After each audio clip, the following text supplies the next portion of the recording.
Welcome back to Visual Studio Code and Docker training. This is the lab for remote containers. We're going to install the remote container extension, and then we're going to launch remote containers and attach to a sample application. So let's get started. Head over to the Visual Studio Code training repo and head down to section number 6, remote development and containers. Open that up. And there are two sections in this lab. First is install the remote container extension. And number 2, we're going to actually launch the remote container development container and play around with the container itself. Let's head over to our Visual Studio Code.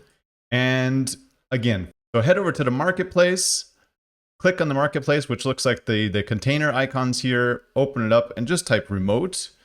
And you should see it come up. There it is, remote containers. It's the official build by Microsoft. There's over 1 million downloads, and you can see it, still see it's in preview, but it's pretty well working, and I've used it for quite some time, so it works quite well. Now the next step is we're going to install it. You can either install it here or here, whatever your preference. Go ahead and install.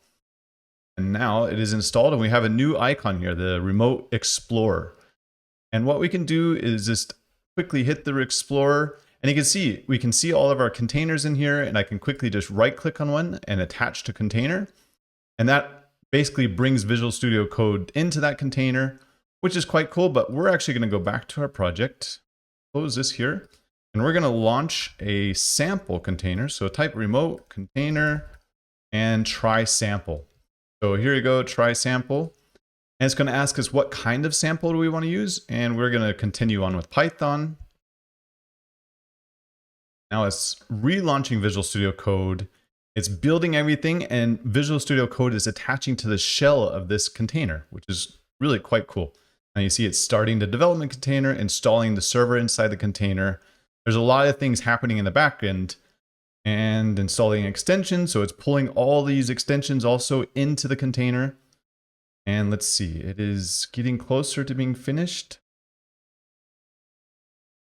All right, our container has now started, and you can see we have our app.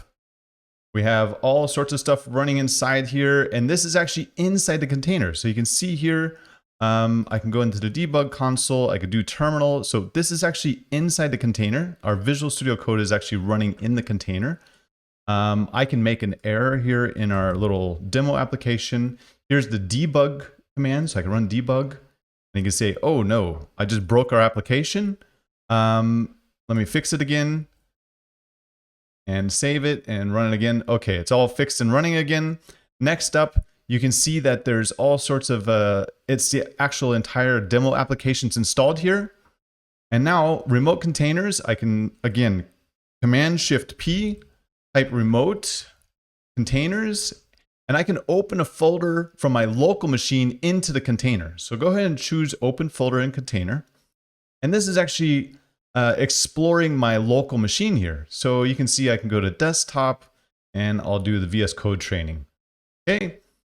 And now what it does, it actually mounts this inside the container. So it mounts this whole directory in there, and it launches again Visual Studio Code. It starts up the server.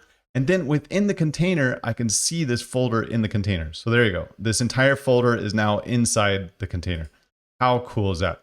So you can see the power of Visual Studio Code remote containers extension. It allows us to quickly and easily debug inside of containers, work with the container, do all sorts of settings. And once we're done, we can save this configuration and share it with our colleagues, which is brilliant.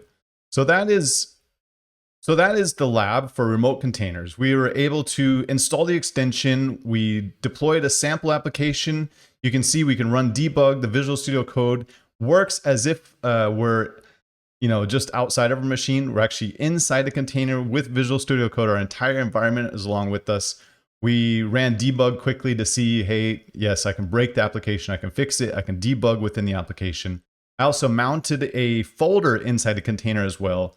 So you can see the real value of being able to do remote containers. That's all for this section. Join me in the next section as we do course resources and recap.